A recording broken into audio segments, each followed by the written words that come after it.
पुरापाषाण काल को हमने 3 पार्ट में डिवाइड किया और उन 3 पार्टों में सबसे पहला है निम्न पुरापाषाण काल। निम्न पुरापाषाण काल की सबसे बड़ी उपलब्धि है एक ऐसे मानव की उत्पत्ति जो आदि मानव से बेहतर है और सांस्कृतिक जीवन की शुरुआत करता है। आपसे क्वेश्चन पूछा जाता है, सांस्कृतिक जीवन की शुरुआत करने वाला मानव कौन सा है? आंसर है नियंडरथल मानव। कैसे? नियंडरथल वो सबसे पहला मानव है जिसने शवों को दफनाने की परंपरा शुरू की। नियंडरथल वो सबसे पहला मानव है जिसने गुफाओं में ग्रुपिंग के साथ रहना शुरू किया। और नियंडरथल वो मानव हैं जिनमें सबसे पहले वाक केंद्र डेवलप हुए। मतलब इसके पहले का मानव कुछ भी बोल नहीं पाता था, लेकिन सबसे पहले वाणी केंद्र आए नियंडरथल मानव में। और ये घटना है निम्न पुरापाषाण काल की। मध्य पुरापाषाण काल के अंतर्गत एक ऐसे मानव का जन्म हुआ जिसे हम होमो इरेक्टस कहते हैं।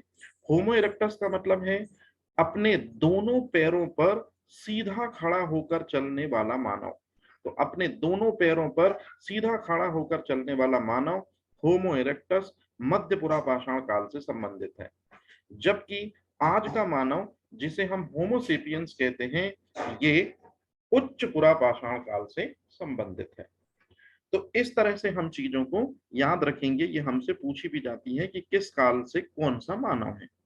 अब एक सबसे महत्वपूर्ण बात जो आप लोगों को बहुत अच्छे तरीके से न केवल समझनी है बल्कि उसे आपने याद भी रखना है। कैसे? मेरी बात ध्यान से सुनेगा। नवपाषाण काल जो है, इसके अंतर्गत जो जो उपकरण बने हैं, जैसे इसके अंतर्गत कुल्हाड़ी का निर्माण किया, बांसुला का निर्माण किया, और सबसे महत्वपूर्ण चीज पॉलिश भी कई उपकरणों में मिलती है। मतलब नवपाषाण काल के जो भी उपकरण हैं, जिसमें एक सेल्ट भी छूट गया, ये हमको मध्य प्रदेश के सागर में एरण से मिले, जबलपुर के पास एक जगह है कुंडम 40 किलोमीटर दूर है, वहां से मिले, दमोह के पास एक जगह है हटा, वहां से मिले, होशंगाबाद मतलब छतरपुर के पास जतकारा से मिले। तो ये सभी चीजें आपसे पूछी जाती हैं कि नवपाषाण काल के उपकरण निम्नलिखित में से कहां से मिले हैं। ये इंपॉर्टेंट है, ये डाटा याद रखना है आपको। और उससे भी इंपॉर्टेंट चीज कि दमोह जो जिला है उसमें जो सिंग्रामपुर घाटी है, निश्चित रूप में यहाँ नवपाषाण कालीन अवशेषों की सबसे पहले प्राप्ति हुई थी। तो इस तरह से ये चीज आपको याद रखनी है। लघु पाषाण काल उपकरण जो हैं, इनके बारे में यदि हम पढ़ते हैं तो भोपाल के पास एक मनु आभावन टेकरी है, नेवरी गुफा है, और श्यामला पहाड़ी। ये श्यामला पहाड़ी वही पहाड़ी है निश्चित रूप में जिसमें वर्तमान समय में सीएम हाउस है। ये सीएम का जो ऑफिशियल जो ऑफिस है वो श्यामला पहाड़ी या श्यामला हाउस पर स्थित है। तो ये 3 जगह जो हैं, पहला है मनु आभान टेकरी, नेवरी गुफा, श्यामला हिल्स, यहाँ पर शैलाश्रय मिले हैं। शैलाश्रय का मतलब क्या होता है? शैलाश्रय का मतलब होता है कि यहाँ पर शैल खंड मिले हैं जो दरअसल में गुफाओं के जैसे दिखते हैं, उनमें आदि मानव रहा करता था। और निश्चित रूप में ये उपकरण जो हैं वो भी हमको मिलेंगे।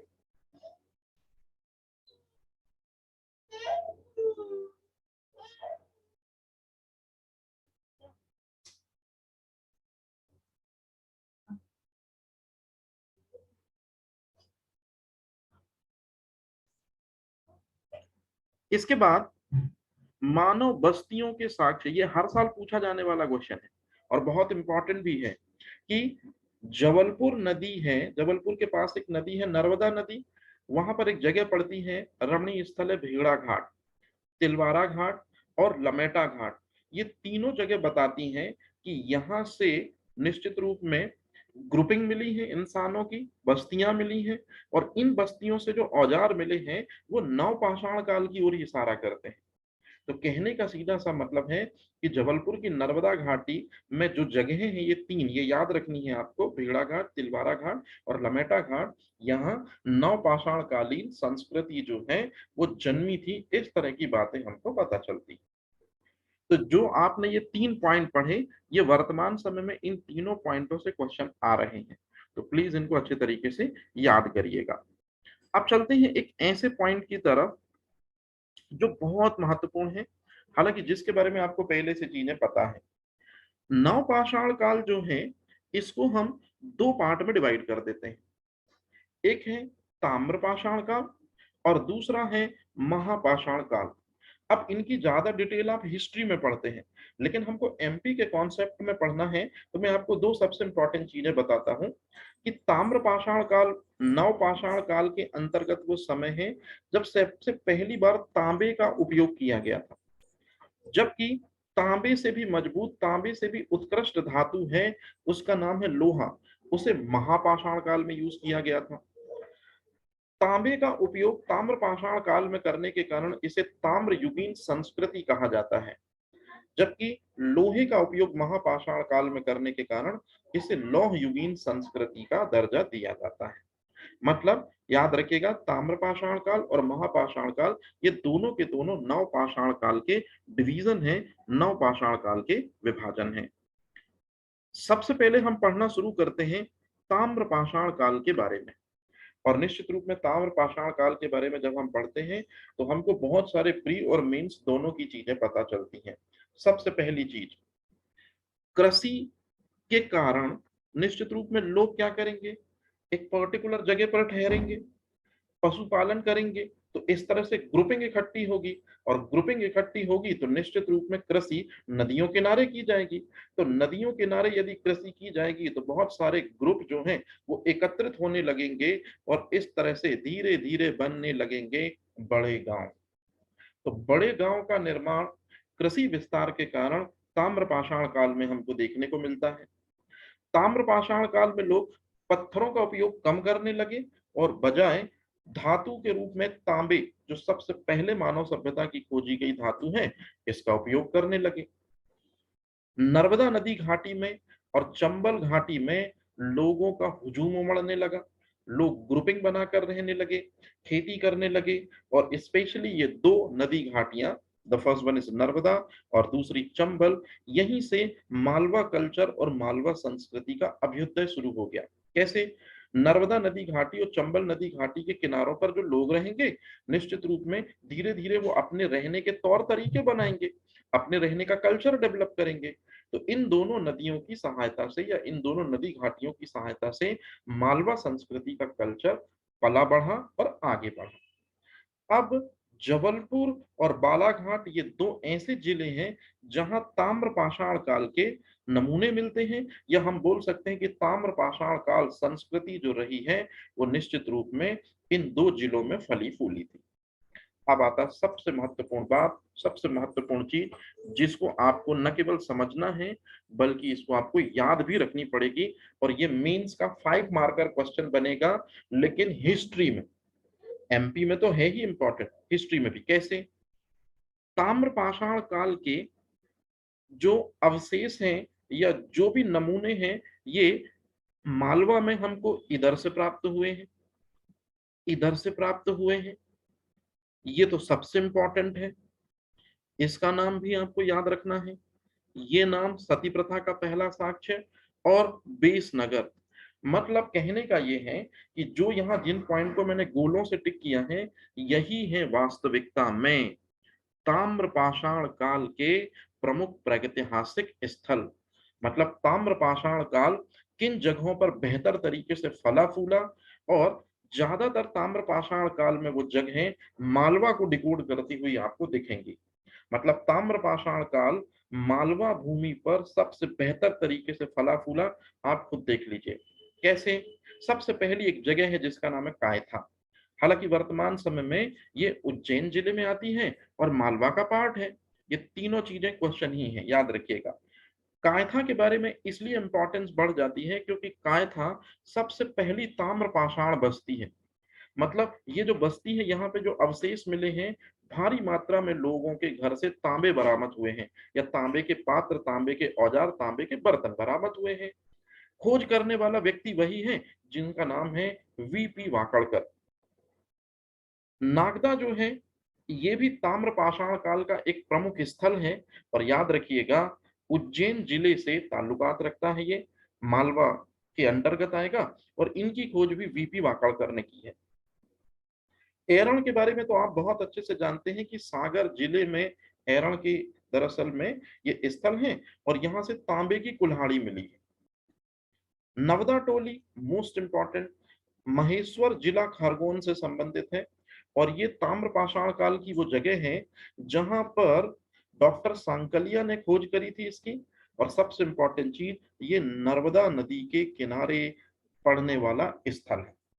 अब उससे भी महत्वपूर्ण बात, उससे भी इंपॉर्टेंट चीज कि भारत में और मध्य प्रदेश में जितनी भी ताम्रपाषाण काल के स्थल हैं उनमें सबसे बड़ी बस्ती किसे कहेंगे? याद रखिएगा, सबसे पहली जो है वो कायथा है, लेकिन सबसे बड़ी बस्ती जो किसी नदी के किनारे, नर्मदा नदी के किनारे, जिसने ज्यादा से ज्यादा गांव, ज्यादा से ज्यादा लोगों को कैप्चर किया था, वो नवदा टोली थी। तो सबसे पहली ताम्रपाषाण बस्ती कायथा, सबसे बड़ी ताम्रपाषाण बस्ती नवदा टोली। याद रखिएगा ये चीज, ये आपसे पूछी जाती है। फिर आवरा या आवर मंदसौर जिले का ताम्रपाषाण कालीन स्थल है। खेड़ी नामा होशंगाबाद जिले का ताम्रपाषाण कालीन स्थल है और डांगवाला उज्जैन जिले का ताम्रपाषाण कालीन स्थल है।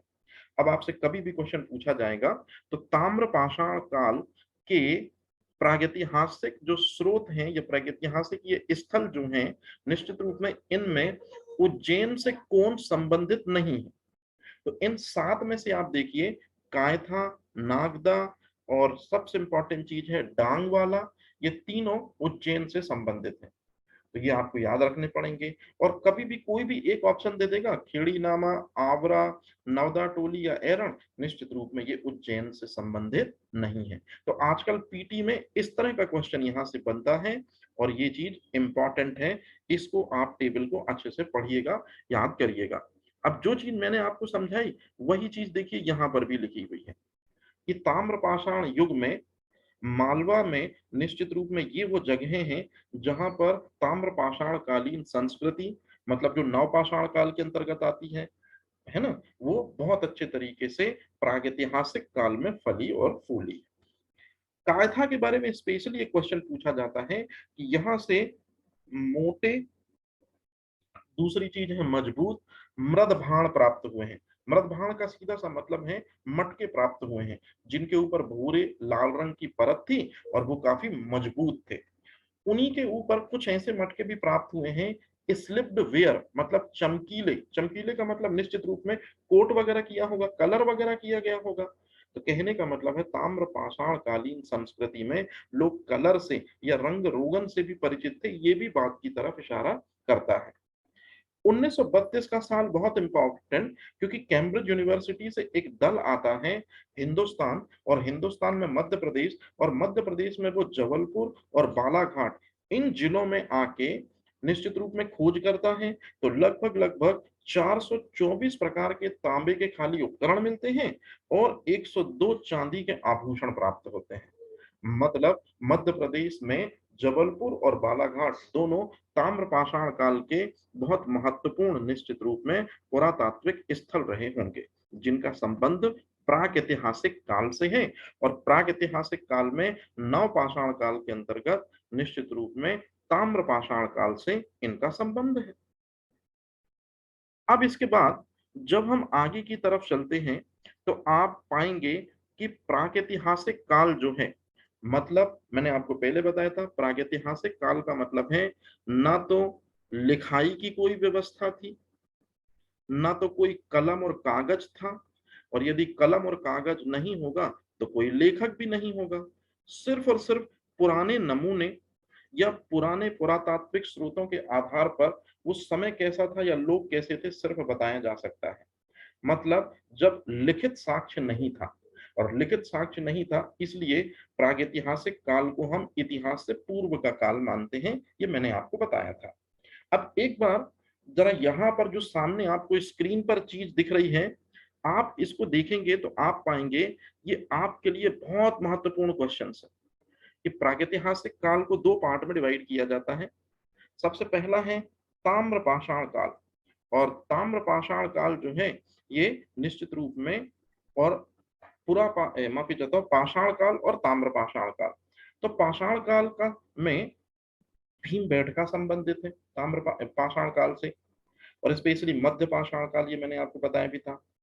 आदमगढ़ की गुफाओं का संबंध भी निश्चित रूप में मध्य पाषाण काल से ही है, और ये कहाँ पर स्थित है ये भी आपको क्लियर है। और हथनौरा के बारे में भी आपको पता है, जो सीहोर के नर्मदा के तट पर है।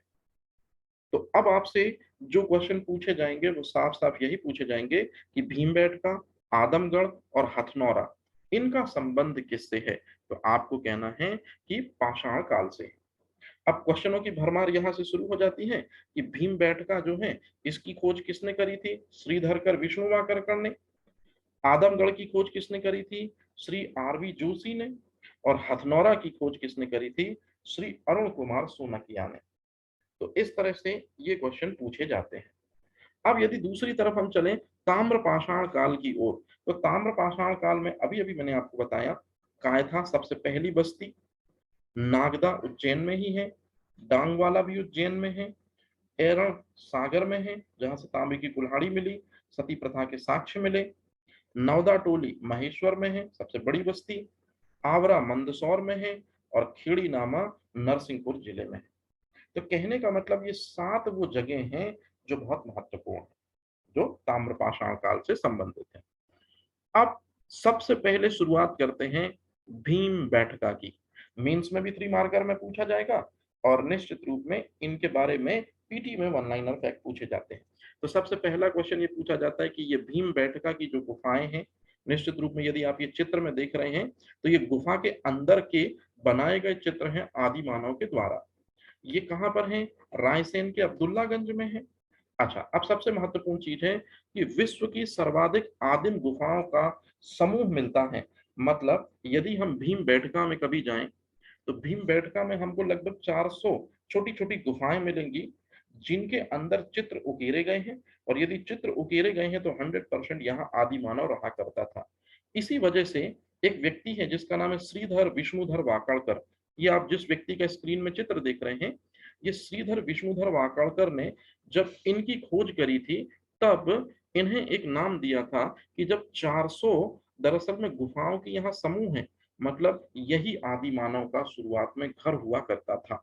तो इसलिए आदि मानव का घर किसे कहते हैं? भीम बैठका की गुफाएं, ये श्रीधर विष्णुधर वाकड़कर ने कहा था। अब इनका संबंध नो डाउट प्रागैतिहासिक काल से तो है, लेकिन प्रागैतिहासिक काल में एक होता है पाषाण काल, और पाषाण काल में भी आपने शायद सुना होगा पुरा पाषाण काल के अंतर्गत ये आती हैं।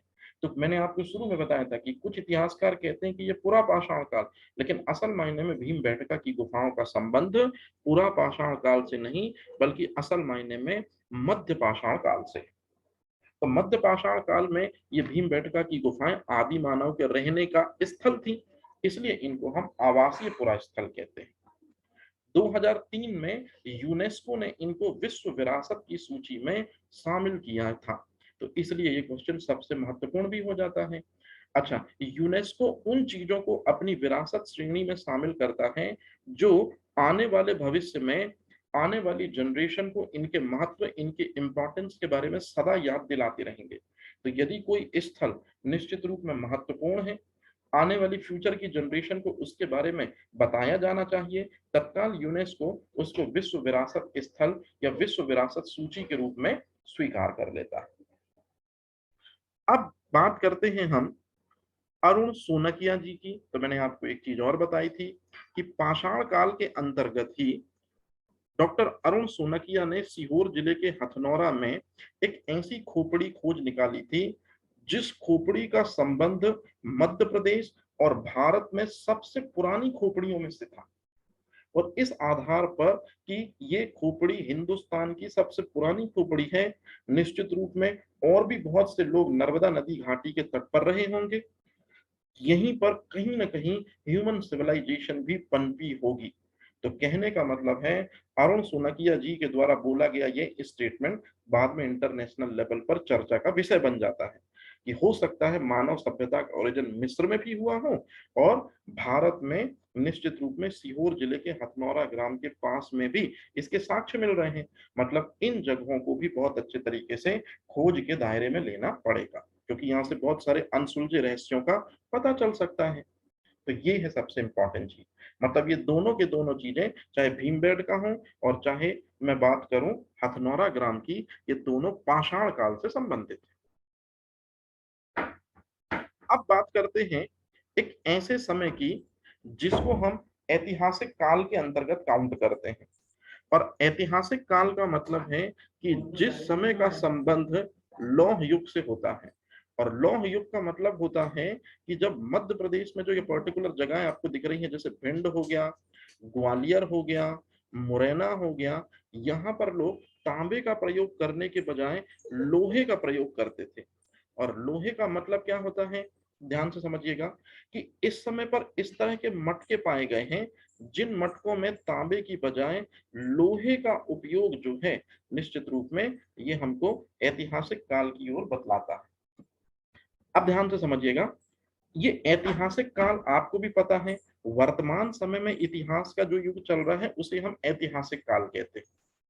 और ये लौह काल को समर्पित है, मतलब ताम्र पाषाण काल के बाद का समय निश्चित रूप में ऐतिहासिक काल जो लौह काल के अंतर्गत आएगा।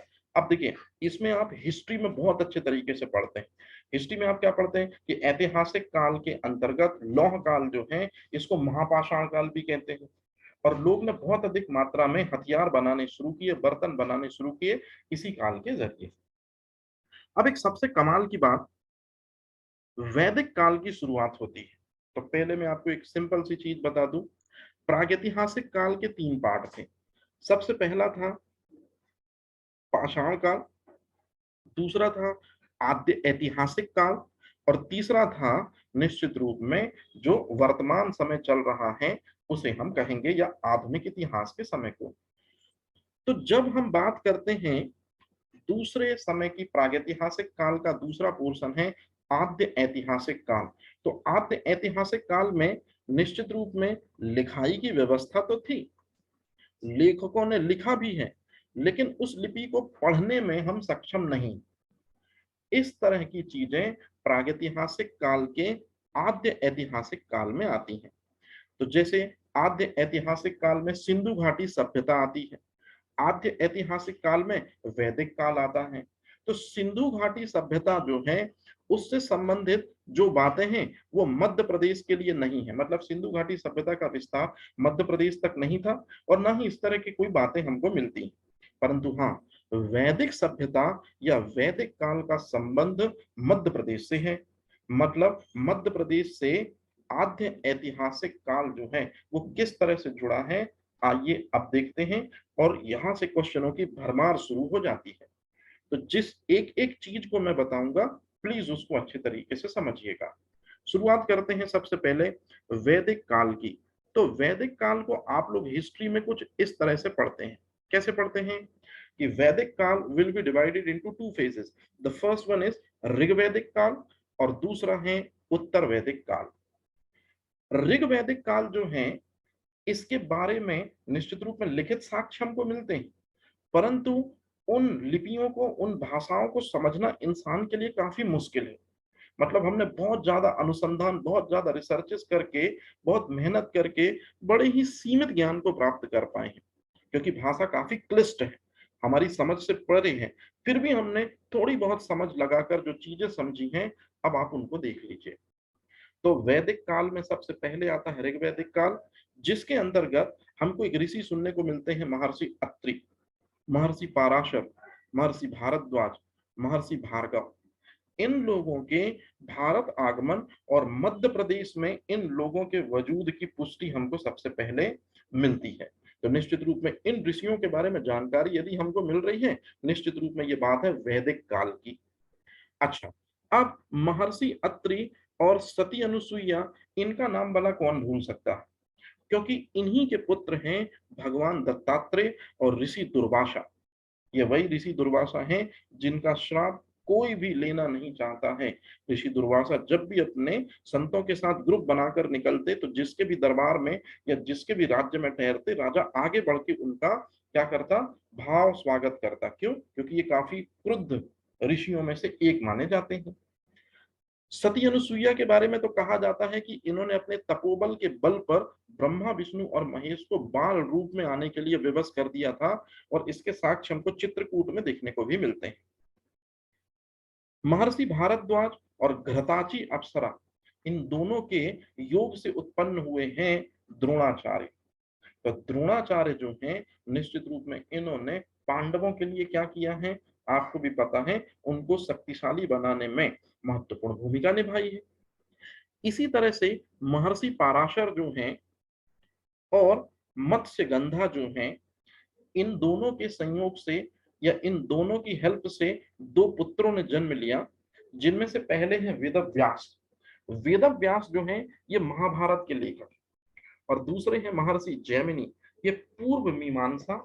ये दरअसल में 6 प्रकार के दर्शन है, उसमें से एक दर्शन है, उसके लेखक हैं ये। महर्षि भृगु, जिनको भार्गव भी कहते हैं, इनकी एक पत्नी है दिव्या और दूसरी पत्नी है पौलमी।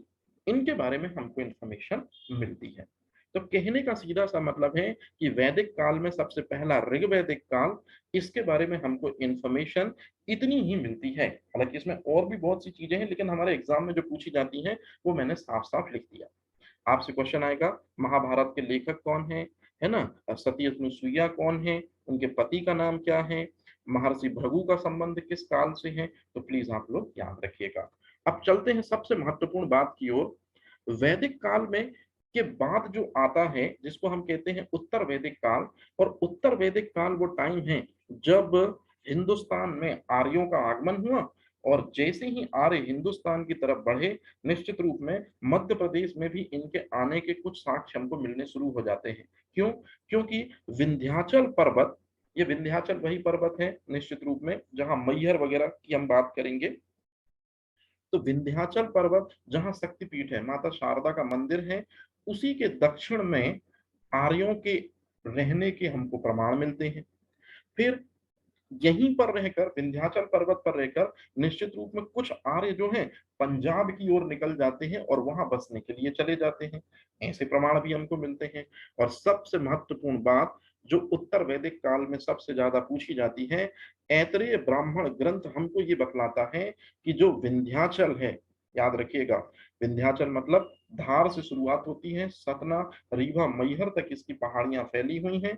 यहाँ के घने जंगलों में एक जनजाति निवास किया करती थी, जो भगवान श्री राम को अपना इष्ट मानती है, निषाद जाति। आपने रामायण में निषाद राज गुह का कैरेक्टर देखा होगा, जिनके कहने पर केवट ने उनको गंगा नदी पार करवाई थी। तो याद रखिएगा, केवट और निषाद राज गुह, ये दोनों के दोनों निषाद जाति के हैं। मतलब निषाद जाति का संबंध मध्य प्रदेश से है, ये ऐतरेय ब्राह्मण ग्रंथ हमको बतलाता है। अब मध्य प्रदेश के जो तार हैं, निश्चित रूप में ये बहुत ही ज्यादा विस्तृत है। यह मध्य प्रदेश का इतिहास बहुत ही ज्यादा विस्तृत है। कैसे? उज्जैन एक ऐसी नगरी है जहां भगवान श्री कृष्ण के साथ साथ उनके बड़े भाई बलराम, उनके मित्र सुदामा ने संदीपनी आश्रम, जो कि उज्जैन में है, रहकर 64 विधाएं या 64 कलाएं सीखी थी। याद रखिएगा। और इनमें से एक सबसे महत्वपूर्ण बात ये भी निकल कर आती है कि भगवान श्री कृष्ण जो हैं, इन्होंने अपने भाई और अपने मित्र के साथ में शिक्षा कहाँ ली थी, तो याद करिए, गोकुल के हैं, लेकिन एमपी में आके निश्चित रूप में बाबा महाकाल की नगरी उज्जैन में ये शिक्षा और दीक्षा लेते हैं।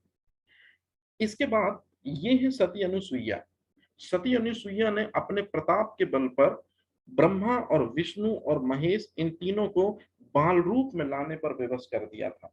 और निश्चित रूप में ये तीनों देवियां अपने पति को प्राप्त करने के लिए फिर माता सतु अनुसुईया से इस तरह से गुहार भी लगाती हैं। तो कहने का सीधा सा मतलब है कि त्रिशक्ति ब्रह्मा विष्णु महेश को बाल्य अवतार में लाने पर विवश किन्होंने किया था? सती अनुसुईया ने। और इनके बारे में भी इंफॉर्मेशन मध्य प्रदेश में चित्रकूट से मिलती है। हालांकि चित्रकूट का आधा पोर्शन मध्य प्रदेश में है और आधा पोर्शन यूपी में है, तो ये चीज आप याद रखेंगे। एक सबसे महत्वपूर्ण बात आपको जो बतानी है, जिसको आप याद रखेंगे, कभी आपने शायद महर्षि अगस्त्य का नाम सुना होगा। ये महर्षि अगस्त्य वो हैं जिन्होंने समुद्र मंथन के दौरान समुद्र का पूरा जल सोख लिया था। यही है महर्षि अगस्त्य, याद रखिएगा, जिन्होंने समुद्र मंथन के दौरान देवताओं की सहायता करने के लिए कहा था कि अगर मैं चाहूं तो समुद्र का पूरा जल सोख सकता हूं, लेकिन उससे समुद्र मंथन से फिर वो सारी चीजें नहीं निकलेंगी जिनकी आपको जरूरत है। तो महर्षि अगस्त्य इनके नेतृत्व में ही नर्मदा नदी घाटी मतलब मध्य प्रदेश में यादवों का एक झुंड बसता है, और यादवों के इस झुंड में धीरे धीरे आर्य आकर मिलते हैं। निश्चित रूप में यहाँ उनके रिलेशन बनते हैं, और इस तरह से आर्य परंपरा जो है विस्तृत हो जाती है। और निश्चित रूप में कुछ जो है पंजाब निकल जाएंगे, कुछ साउथ इंडिया की ओर चले जाएंगे। मतलब आर्यों का प्रारंभन जो हुआ है, या आर्यों का जो शुरुआत हुई है, वो कहीं ना कहीं मध्य प्रदेश की नर्मदा घाटी से हुई है। इसके बाद शैव धर्म से संबंधित हमको कुछ गुफाएं देखने को मिलती हैं, जैसे उदयगिरी की गुफाएं जो विदिशा में है, खतामा की गुफाएं इटारसी में है, मांडू धार में, और मारा सिंगरौली पे। तो कहने का मतलब है कि ये सभी जो हैं ये भी वैदिक काल के अंतर्गत ही आने वाली चीजें हैं। अब इसके बाद एक सबसे महत्वपूर्ण बात आती है निकलकर, आप लोगों ने राजा राम के बेटे कुश का नाम जरूर सुना होगा। कुश जो थे वो दक्षिण कौशल जो छत्तीसगढ़ में है वर्तमान में, ये वहां के राजा थे।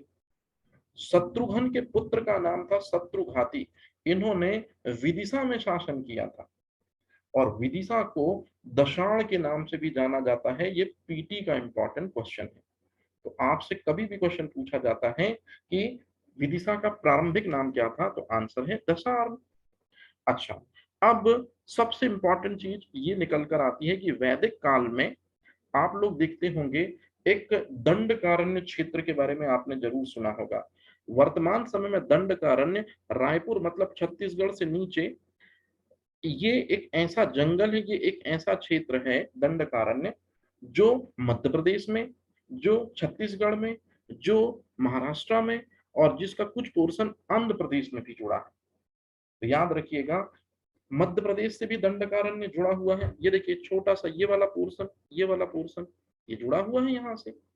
तो इस तरह से अगर आपसे कभी पूछा जाता है कि दंडकारण्य का संबंध मध्य प्रदेश से है, बिल्कुल है। इक्ष्वाकु वंश के राजा, याद रखेंगे, राजा दशरथ के वंशजों में से एक है ये इक्ष्वाकु वंश के राजा। नाम है इक्ष्वाकु वंश के राजा इक्ष्वाकु के पुत्र का नाम है दंडक। दंडक जो है उनका मध्य प्रदेश के दक्षिण में जो क्षेत्र था उसी को दंडकारण्य कहा गया। तो ये क्वेश्चन भी आपसे पूछा जाता है। विंध्याचल और सतपुड़ा के वनों में निश्चित रूप में निषाद जाति रहा करती थी, और निषाद जाति के बारे में सबसे बेहतर तरीके से वर्णन हमको रामायण में मिलता है देखने को, निषाद राज गुह वाले चैप्टर में, जब रामचंद्र जी कहा जाते हैं वन की ओर जाते हैं। उसके बाद आप लोगों ने शायद कभी सुना हो महाकाव्य काल। महाकाव्य काल के अंतर्गत विराटपुरी, उज्जैनी, महिष्मति और कुंतलपुर, इन नगरों के बारे में भी हमको देखने को मिलता है, और इनकी इंपॉर्टेंस में आगे आपको बहुत अच्छे से बताऊंगा। मतलब वैदिक काल के बहुत से सोर्सेस के बारे में मध्य प्रदेश इशारा करता हुआ दिखता है कि हाँ, वैदिक कल्चर, वैदिक काल निश्चित रूप में था। इस तरह की चीजें जिनको हम लघु पटकथाएं कहते हैं, या केवल काल्पनिक धारणाएं नहीं कह सकते, इनका संबंध मध्य प्रदेश में जुड़ा है, और ये मध्य प्रदेश के इतिहास को कहीं ना कहीं उजागर करते हुए दिखते हैं। अब आप खुद देख लीजिए, यहाँ पर शुरुआत कर रहे हैं हम दो वंशों से। सबसे पहला वंश है कारुष वंश, और दूसरा वंश है चंद्रवंश। सबसे पहला क्वेश्चन यहीं से शुरू होगा। कारुष वंश जो बघेल खंड तक व्याप्त है, मतलब अनूपपुर, रीवा, सतना, शहडोल, सीधी, उमरिया, यहां तक कारुष वंश जो है उसकी सत्ता थी। अब सवाल पैदा होता है, इस वंश को स्टार्टअप किसने दी? महर्षि मनु। ये वही है जिन पर मनुस्मृति लिखी गई, महाराज मनु नहीं, मनुस्मृति लिखी थी। मतलब हिंदुत्व कैसे आगे बढ़े, या हिंदू कैसे आगे बढ़े, उसके संदर्भ में सबसे पहले महाराज मनु ने ही एक आध्यात्मिक बुक लिखी थी, जो हिंदुओं की सबसे पवित्र पाठ्य पुस्तकों में से एक है। तो महाराज मनु का एक पुत्र है, नाम है कौरस। कौरुष ने ही कौरुष वंश की स्थापना निश्चित रूप में मध्य प्रदेश में की थी, जो बघेलखंड रीजन के अंतर्गत जिसका एरिया आता है। जबकि चंद्रवंश की स्थापना मनु की पुत्री है, नाम है इला। याद रखिएगा, ये मनु के पुत्र कौरुष ने कारुस वंश जो बघेलखंड में है उसकी स्थापना करी। और मनु की पुत्री का नाम है इला, इनके पति का नाम है वही चंद्रदेव, जिनको हम सोम कहते हैं। इन्होंने बुंदेलखंड में अपने शासन को स्थापित किया। उड़े the meaning of Bundelkhand? Madhya Pradesh में छतरपुर, सागर, दमोह, पन्ना, टीकमगढ़, विदिशा, दतिया, भिंड और सतना। मतलब चंद्रवंश की हुकूमत जो है वो इस रीजन में थी, और कारुष वंश की हुकूमत जो है वो निश्चित रूप में इस पर्टिकुलर रीजन में हमको देखने को मिलती है। बुंदेलखंड को आगे चल के हम बोलेंगे जिजाक भुक्ति। तो अगर कभी आपसे क्वेश्चन ऐसा पूछा जाए कि चंद्रवंश की शुरुआती सत्ता मध्य प्रदेश में कहाँ थी, तो बुंदेलखंड में थी, जबकि कारुस वंश की सत्ता जो है वो बघेलखंड में थी। तो इस तरह से आपसे चीजें जो है पूछी जाती हैं। अब ये जो पोर्शन है ये उतना इंपॉर्टेंट नहीं है, लेकिन वन लाइनर फैक्ट है, इसको आप अच्छे से देख लीजिए। सोम के पुत्र हैं, कौन है सोम? अभी मैंने आपको बताया कि मनुपुत्री इला के पति हैं सोम, याद रखिएगा। अब सोम के भी पुत्र हैं आयु, और आयु के भी पुत्र होंगे यथार्थ। ये दो नाम बता रहा हूं मैं, एक है आयु और दूसरे हैं यथार्थ। इन दोनों ने भी मिलकर अपने साम्राज्य को वहां विभाजित किया, या अपने साम्राज्य को वहां फैलाया जो नदियों के किनारे बसी जगह थी, क्योंकि नदियों किनारे बसी जगहों पर निश्चित रूप में जनसंख्या भी रह सकती है और पानी का सोर्स बड़े आसानी से मिल सकता है, कृषि बड़े आसानी से हो सकती है। तो आयु और यथार्थ ने भी निश्चित रूप में अपने साम्राज्य को इन 5 नदियों के पास में बसाया, जैसे चंबल नदी का क्षेत्र, केन नदी का क्षेत्र, बेतवा नदी का क्षेत्र, और 2 नदियां और हैं जिनके बारे में मैंने यहाँ पर नहीं लिखा है ना। तो इस तरह से टोटल 5 भागों में विभाजित किया है, 5 नदियों के क्षेत्र पर निश्चित रूप में किस वंश ने किया है ये चीज? याद रखेगा, चंद्रवंश ने। मतलब चंद्रवंश ने 5 नदियों को लेकर 5 वंशों की स्थापना कर दी, जो छोटे छोटे से उपवंश थे। अब इसके बाद जब हम आगे चलते हैं तो यहां से हमारा सेशन होगा असल मायने में शुरू। इक्ष्वाकु वंश, मतलब मध्य प्रदेश के प्रमुख राजवंश जो हैं वो असल मायने में शुरू तो हो जाते हैं निश्चित रूप में कारुष वंश से और चंद्रवंश से, लेकिन ऑफिशियली रूप से हम उनको पढ़ेंगे इक्ष्वाकु वंश के अंतर्गत। तो आज की क्लास हम रहने देते हैं यहीं तक। अब इसके बाद हम मिलेंगे आपसे कल।